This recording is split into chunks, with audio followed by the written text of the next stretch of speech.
Welcome. Sit down, roll up, pour up, turn up and tune in, because you're now watching the Buncher Bull Network.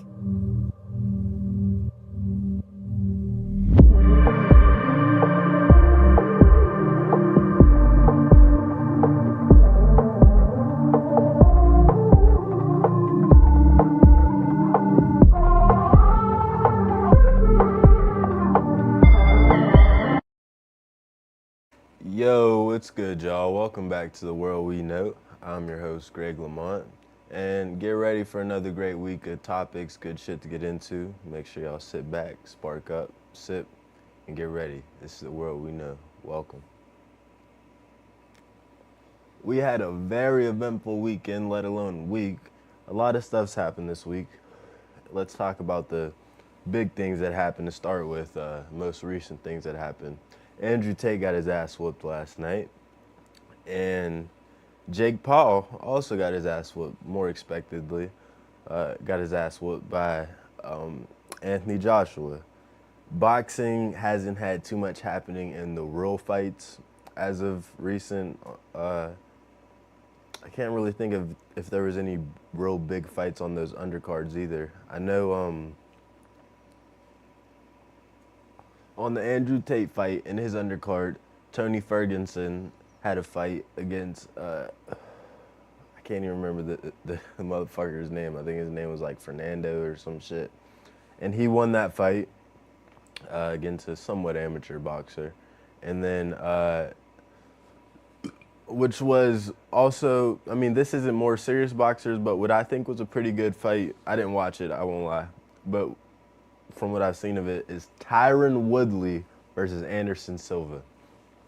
The knockout from that fight that everybody's seeing go around, I think that shit is dope as fuck.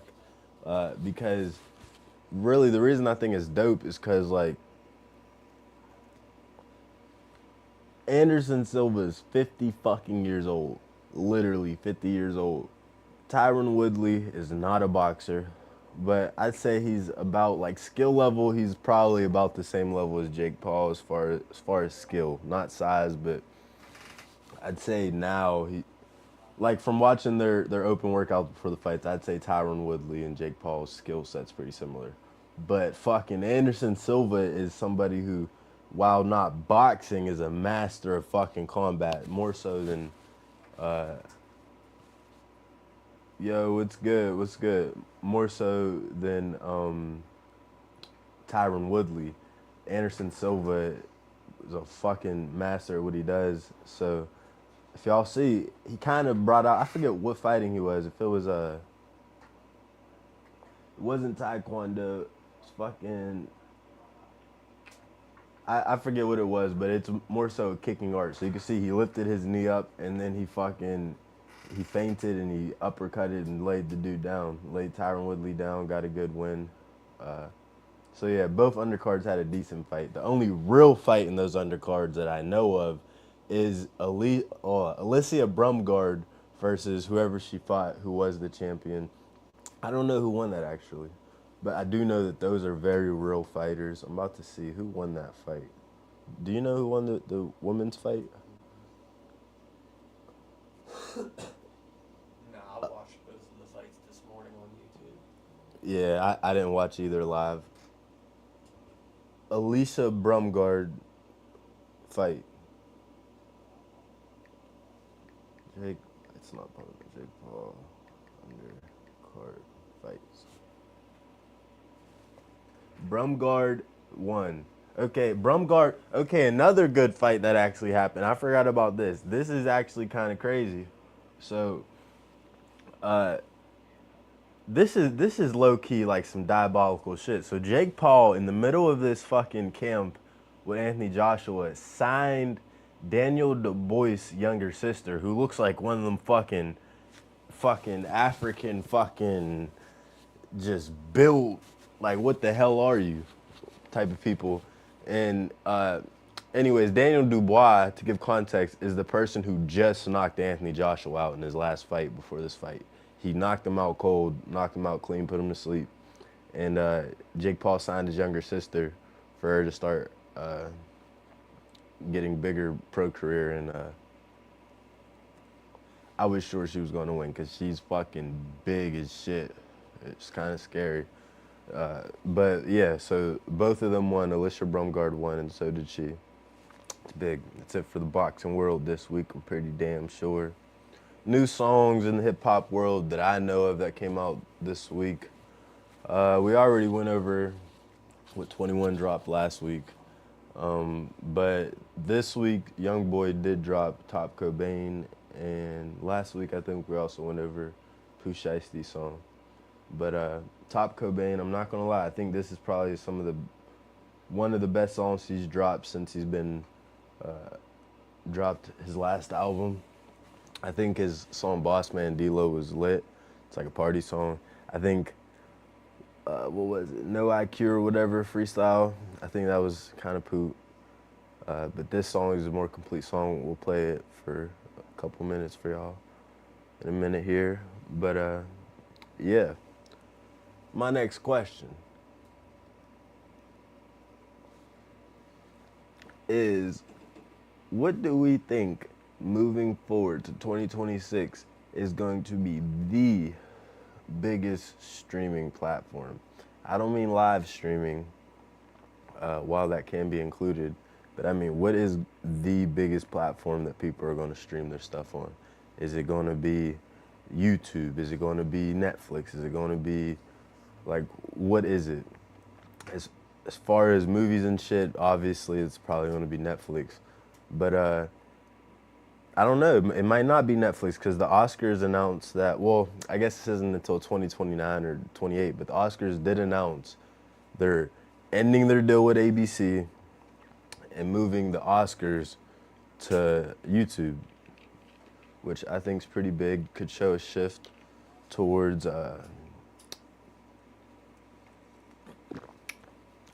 media consumption. Get everything on YouTube, because for real, like ABC and these companies, I think we need to slowly get rid of their stronghold, because there's no reason that I think the top TV companies who were gatekeeping and had a kind of monopoly should have a monopoly over the internet. You feel me? So, but at the same time, then you just give a monopoly to Google and YouTube. But I don't know. I feel like subjectively and objectively, I could say that YouTube is more of a benefit to day-to-day people than television. Easier access. Yeah, it's easier access. You don't And have it, download the app. You don't even have to make an account. exactly, which is really Everywhere else, you have to, at the very bare minimum, put an email address in. Not with YouTube. what You just get on the website or download the app, or which is kind of mind-blowing if you think about it, that they've never, because you would think like companies might start like that, like, okay, you can use our product for free, and then they're like, okay, now we're going to introduce something new where you gotta get pro or get this or get that. I YouTube's think YouTube has made the most money that they could by not doing that. They're like, hey, listen, you guys can make an account if you want to comment, if you want to do this. It's almost like they were smart enough to put a paywall up for certain shit. Like, you want to comment? Cool, make an account. You want to see this content or do this? You Right. want to watch it without ads? Pay for the premium. Like, they And- found their little... I think it makes it bigger too, because like you're not gonna have that big of a view count if it's only exclusive. If it's only Like paid, if it's only Tidal, membership. like I've never used Tidal in my life. I don't really know how it works, but I'm assuming that like you got to make an account, go through all this shit, and it's probably a lot less viewership than a fucking Spotify or Yeah. shit like that. Do you Spotify? I think Spotify, I think only gets as much viewing count and shit as it does, is because certain, like with Apple, like if you have an iPhone, Mm-hmm. it's so streamlined and easy because of partnerships for you to use Apple CarPlay, Spotify in every vehicle that you get into. You know what I mean? Like Yeah. it's just because of partnerships and the way that it all goes. Exactly. But YouTube might take a little bit extra for you to use YouTube in your car when you're listening to music, or it might not be as streamlined, or you know what I mean, whatever. I don't know if we could ever. So if we didn't have cars, and we didn't have partnerships like that, I'm not sure Spotify would be any better than YouTube in the sense of like viewership. Because like if we're all at home, where our TV is that has the YouTube app, Mm-hmm. or you know whatever, we would all probably just use YouTube and not touch Spotify. Right. But because we're in the car, and my Apple phone hooks up to my CarPlay, so I have Spotify, no ads, and that's the only reason why you got Spotify was so you could put it in your car. Right. Facts. And but even Spotify kind of gets you because like they don't give you ads on every song, but after so many, if you don't have don't have as many skips anymore. Yeah. Or, Yeah. But YouTube, I don't know. I mean, if you think about it, I'm pretty sure just having a website and people visiting it makes you money. So YouTube's grip on the fucking multimedia game early, I don't think there's really anybody who could dethrone them right now. I think it would take a fucking real, like, super censorship and decrease of YouTube before somebody would come in and take over. But I don't know. I like YouTube because, like, before YouTube, you have to hopefully find the right, like, not DVD, but like find the right, whatever you're trying to learn, you have to make sure you know where to find it. And if you can't find it in a video, you have to find it in a book. And if you don't know the right book, then you won't know the right info. And it's a process, but like you can just be like, YouTube was like the pre-ChatGPT, shit like that. Like, okay, how do I put a fucking new engine in my car? yeah. Boom, now everything's there. So, yeah, I definitely think it's one of the most game changer tools ever, which is why I feel like in 2026, YouTube's probably going to be the biggest streaming platform. I think that if YouTube got into the field of, like if the Jake Paul fights were exclusive on YouTube, or they did shit where you didn't have to pay pay-per-view subscriptions and shit and you could watch it on YouTube, or if they bought the fucking Warner catalog to watch, then they'd go to an even higher level. But I don't know. It's owned by Google, so it's not like they really need it to be much more of a moneymaker. But yeah, 2026 change is coming to America. Let's see, what are we hoping for 2026? What are we expecting? Obviously, we're hoping for the value of our dollar to go up and prices to go down. See if that shit happens. Did you hear about the USS or the ISS? Their plans for it. Mm-mm. In 2030, they're going to decommission the ISS, and they're going to crash it into a remote part of the Pacific Ocean. Wait, say this again. The ISS. Yes, International Space Station. They're going to decommission it in 2030 and crash it into the Pacific Ocean. You know, because that won't raise sea level or anything. Right. or fucking pollute. But my thing is, if they're gonna do that, then what the fuck else do they have up there? Because there's no way they're just gonna get rid of that and be like, okay, we're done up there. Bro, I just found out about it this morning, and it's been a plan for a minute. Like, this has been a for sure thing. Another scientist come out and told him, like, why don't we just strap more boosters to it and push it out into space? It's like, that's also kind of a good idea, unless those boosters don't last long enough and it gets stuck in the sun's gravitational field somewhere further out. And then, yeah, we're cool until 100 years later, this motherfucker wraps around and hits Right, us it comes here, fucking turns into a goddamn meteor we created with And fucking it's like, rocket boosters on it. Fucker.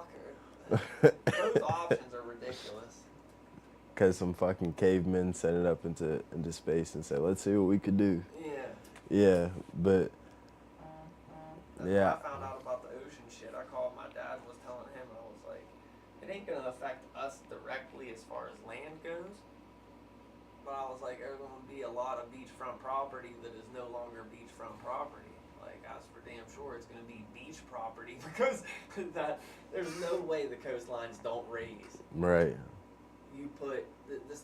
My dad's like, well, it's not as big as people think it is. It's not as heavy as people think. I'm like, what?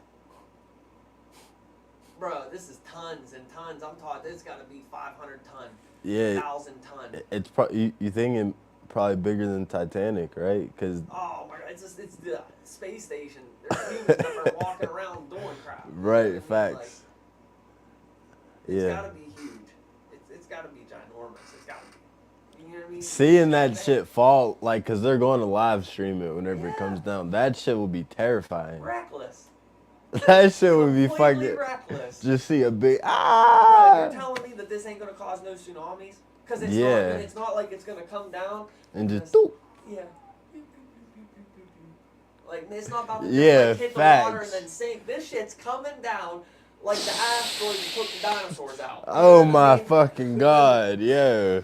Nah, that's kind of wild whenever you really think about it. We're gonna have the day after tomorrow type scenario. We're about to have New York going to get the damn tsunami of their life. Oh my god, that is kind of retarded. They got to find a better way of fucking do. I think they should have like a dump yard type thing where that it lands into and incinerates. Bro, there's gotta be there has to be like a empty field somewhere out in Nova Scotia or Alaska. We all hate Alaska. Yeah, No one facts. wants to use Why the are we damn just land. throwing shit in the ocean? No Like, one wants to use the land in Alaska. Dump that son of it a is bitch so out there. fucked. Like we're just fucking all the fish over and shit. And I don't know. At the end of the day, water's water, so that is our supply. You go to Alaska and they're like, listen, 95% of this land, if you touch it, I'll shoot you. You're not allowed out there. No walking, no nothing. What the fuck are we gonna do with it? Put it to use. And hell, if we crash that son of a bitch into it, there's a slim chance that from it entering the atmosphere and all that shit, the heat, maybe it gonna fix some shit. Hey bro, maybe we might be able to explore a little bit further now. You know what I mean? We might get some melting action. Yeah. A little bit of warmer heat for a couple days. Yeah, facts. Make an expedition out of it. No, I mean, if they have places where they can do nuclear tests, they definitely have places where they can fucking drop How spacecraft. do they not just like disassemble it? I think what they need to do, if they get that shit out and get it down, and get rid of them old joints, they need to only implement like the Elon Musk idea of reusable, much cheaper, landable. Because if we're gonna send something up, we can't just be like, okay, we're just gonna drop it somewhere. It needs to be able. Yeah, the only cool part of their plan is that they're gonna do with it like they did with like boats and shit back in the day. Is like whenever they drop it, eventually it'll become like A landmark. a new coral. Like coral will start growing on it and shit, and it'll be a new area for fish to thrive. But then we're talking how many years, and we're talking After you kill the yeah, motherfuckers, and how much current change and like, bro, you're dropping. Like I said, has to be at least over 200 ton. it's And gonna kill them. That's low. And without a doubt, there's chemicals and all types of like gases and shit in there. I mean, So it's a much you fucking have to spacecraft. There's so much you'd have to remove in order to make it not. And you're telling me that, yeah, there's not like electronics that are going to like have some type of like, I don't know. I definitely have always wondered, why are they just dropping the fucking Apollos in the ocean and shit like that? I mean, especially if you're a company, even if you're just a company, not a space station, but if you are a company like NASA who gets fucking more than $50 billion a year, you're telling me you can't build something like $50 billion a year and all we get as the public is like shit that a fucking college student could do is ridiculous. It's crazy. I'm pretty sure these motherfuckers are still using Ask Jeeves on their computer. What's They that? even it's like the OG version of Google. Oh. Like super back in the day. Yeah. Ask Jeeves. No, I mean, I'm sure if you go into some of them shits based on like whenever Doge was talking about the systems, probably like big box TVs and like and old machines Look and at that shit. bullshit ass submarine. These motherfuckers had a PlayStation controller. Bruh. Rest in peace. And it wasn't even like a PlayStation licensed controller. It was like one of them Mad Cat generic PlayStation controllers you get from Walmart for like $20. I ain't getting no submarine. You can't get me in no submarine. Not one that looks like it was put together by 6 toddlers with a mission. Right, it looked like a little bubble. Like, nah, I mean, I seen this on the episode I'm not- of the Magic School Bus. I'm cool. the only submarine that I'm getting in is like a U.S. military. Yeah, you know what I mean? But why am I in a U.S. military submarine unless it's war? Yeah, I better be with damn cartel. Right. About to ship cheese. If I'm in a submarine for any other reason, we got Shit. problems. Facts, but not right now with them blowing motherfuckers up. Now they're trying to get a war going with Venezuela. But yeah, there's a lot of changes coming 2026. My Haitian buddies, a lot of them are getting kicked out. I'm actually cool with a good bit of Haitians. I work with two who I'm good friends with, Jean and Latang, and the National Department of National Security or something like that just announced within this month that they're going to be stripping 300,000 Haitians and I think it's Cubans or some shit like that of their TPS. Now, if you have a green card, you're okay, but if you have temporary protective service or like temporary visas and shit, they're stripping them and they're sending them out. And I think that this might pertain to like he's considering doing a national housing emergency, but excuse me. But whenever he last mentioned it during his weed reclassification meeting, he said that yes, on one hand, a national housing emergency will help. He said, "I want to help the younger people be able to afford a house. I want that to be a thing. But I also don't want people who, with the way that these markets are right now and prices are, their houses going way up and having value, them to lose their value because that's a part of their net worth and that's a big amount of their worth." So he's saying, which I think is great as a leader that he even said this shit on television and is recognizing the issue, but he's saying that he wants to find a way to make sure these people like who have all these houses and properties, real estate, whatever, and they have a lot of value in it, don't lose their value or at least are compensated whenever they do announce a national housing emergency to give more affordable prices for us, which I think this is why they're trying to get rid of so many people, cut down on people coming in, shit like that. Supply demand change the supply chain and how much available, and yeah, we'll see if it works out because I know that my fucking class is definitely fucked because I graduated 2020. That year, fucking everything was shit. Everything just went to chaos and prices, everything. So I think before the next decade comes, we need to regulate shit because we can't just accept this decade. We're more than halfway through this decade, about to be 3/5 through this decade, and this decade has allowed us to accept a lot of unnecessary comments. I think that we need shit to regulate. That's my point. But yeah, speaking of the meeting he had, Trump did just hold a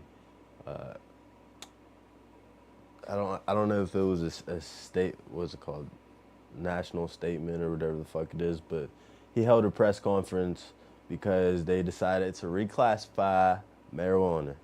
I've been talking about this on here since last December, actually. I think late November that this was being spoke about from the Biden DOJ. It was referred to expedite reviewing weed reclassification. It got stalled during January December, January because of turnover in administration. And obviously, like, you don't just want to do it like this is what the last administration was doing.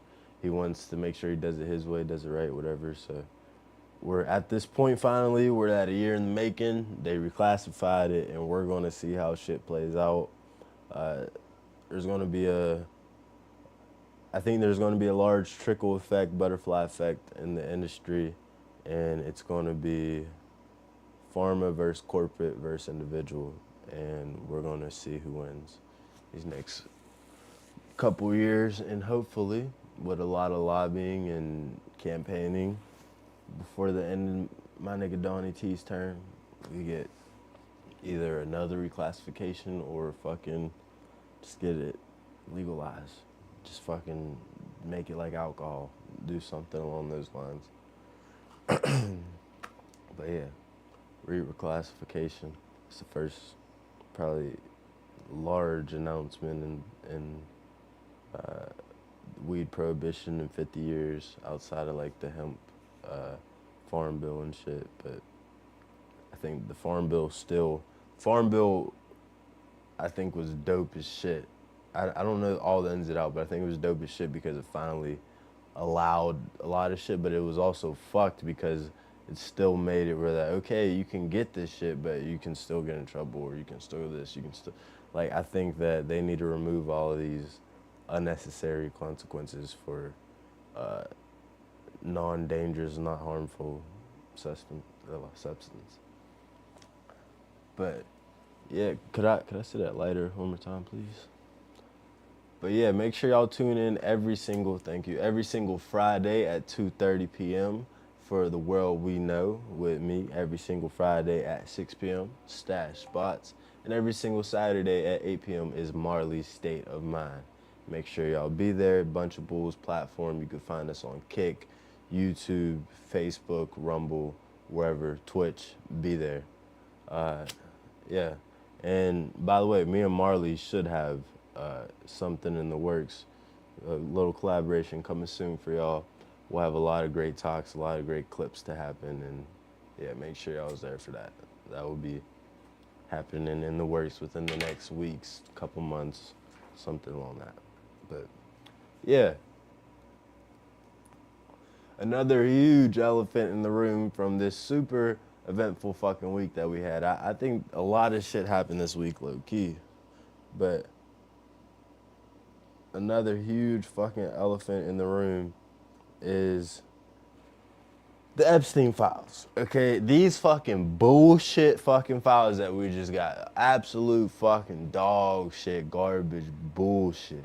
What the fuck is this? First of all, how can we trust you paid off fucking non-goy? Y'all are bullshitting us. Y'all are bullshitting us. Because how is there 150 fucking and some change redacted, completely blacked out pages? How is there fucking... Tell me, how is there... Why would you... I believe it's for controversy, but why is there a photo of Michael Jackson, Bill Clinton, Diana Ross, and blacked out children, but those blacked out children were Michael Jackson and Diana Ross's kids? Like, why are you misleading that? Like, you'll black them out, but you'll also black out fucking just random men in these fucking photos. You're blacking out a lot of bullshit. And y'all don't know what you're doing. You don't know what you're starting. You're going to start a revolt, a revolution, and people aren't fucking dumb. Like, shit gets around fast, which is why YouTube and all the platforms that socials are a fucking gift, because your bullshit will get exposed in a day, and it will only get deeper from there until you change it. So to Donnie T, I need you, Donnie T, to by the end of 2020 motherfucking 6, after you get everything going on the right track, turn on these bullshit artists, turn on these motherfuckers, and the way you turned on Marjorie Taylor Greene, you need to turn on these motherfuckers, because whenever you made your statement about, oh, they can't do this, I'll tell them not to do that, a lot of the motherfuckers in the IDF over there were talking crazy on you. And I'm sure if you look into whoever hired your killer or attempted assassin and decided that CNN should only air that being your only rally to air, you should look into who did that. And yeah, get us our motherfucking country back, because Why are you going to release bullshit files? How can we trust you? You say, I'm going to release them. Second day I'm president, blah, blah, blah. And then you say, what are you talking about? You're talking about Epstein. This is fake. It's a hoax, blah, blah, blah, Democratic hoax, da, da, da. Disappointed in you, Donnie T. I'm proud of you, but I'm disappointed. You do a good thing, you do a bad thing. And it's kind of funny and retarded to me that the Jake Paul fight was on the same day as the release.